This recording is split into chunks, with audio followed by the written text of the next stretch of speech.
अत्यंत शक्तिशाली। अपनी शक्ति से वो चिंता मुक्त को शमशान में बदल देंगे। मेरे पिताश्री की शक्ति के बल पर हम अवश्य विजयी होंगे।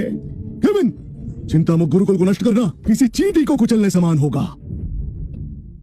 केविन, तुम स्वयं को एक आचार्य कहते हो, केवल महिला के पीछे छिप सकते हो, युद्ध करने से भयभीत हो। केविन, लगता है तुम्हें मृत्यु से बहुत ज्यादा भय है। सुनते वचन, यदि तुम दुर्बल हो तो आचार्य के पद को त्याग दो। तुम्हारे गुरुकुल में अब बस 2 ही लोग हैं और तुम्हारी शिष्य पराजित हो जाएगी। अब केवल तुम बचे हो। कैसा? अपने व्यर्थ आचार्य को देखो, वो कितना भयभीत है। वो तुम्हें कैसे सुरक्षित रखेगा? हाँ, अपनी माता की बात मान लो। साधना के लिए सबसे आवश्यक है शक्तिशाली आचार्य की शिक्षा, और तुम्हारा आचार्य केवल एक निम्न स्तर का आम योद्धा योगी है। चिंता मुक्त में तुम्हें कोई लाभ नहीं होगा। सुनो, मुझे दुर्बल लोगों पर बल का प्रयोग करना उचित नहीं लगता। तुम कठिन परिश्रम से दिव्य स्तर पर पहुंचे हो। यदि मैंने अनजाने में तुम्हें अपाहिज किया, तुम्हारा परिश्रम व्यर्थ है। अपाहिज करोगे मुझे? केविन, तुम केवल एक आम योद्धा योगी हो। युद्ध करने का साहस है भी या केवल कायरों की तरह हिचकते रहोगे? पुरुष हो ना? केविन, यदि तुमने युद्ध करने से मना किया तो तुम्हें पराजित घोषित किया जाएगा।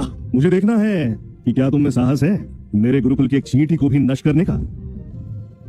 मेरे गुरुकुल की केवल एक चींटी तुम्हें पाठ पढ़ाएगी। चींटी, जाओ उसका सामना करो।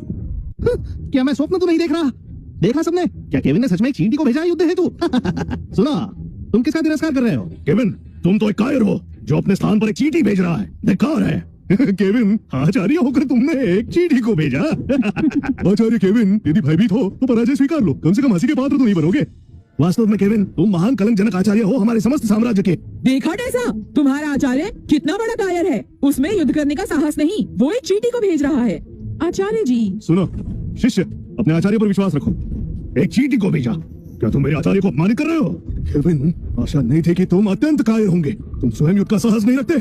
ग्रेस, तुम पहले मेरी चींटी को पराजित करो। मुझे भय है कि यदि मैंने युद्ध किया तो तुम अपाहिज स्वर्गवासी न हो जाओ। ठीक है, मैं इसे रौंद दूंगा, फिर देखते हैं तुम क्या करोगे।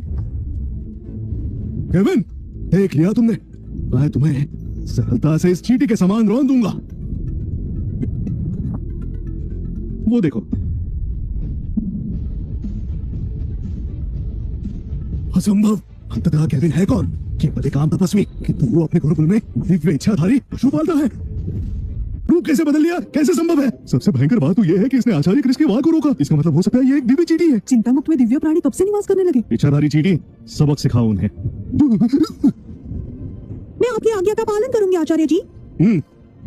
अति उत्तम इच्छाधारी चींटी। मेरे आचार्य एक सच्चे दिव्य योद्धा योगी है और अस्त्र शस्त्र युद्ध में सर्वोत्तम है। ये चींटी भी उनका सामना नहीं कर सकते। सत्य वचन है तो ये केवल एक चींटी है। मेरे आचार्य इसे एक बार में पराजित कर देंगे। केविन, यदि ये चींटी का विजयी होना तुम्हारा अंतिम विकल्प है, तब भी तुम पराजित होंगे।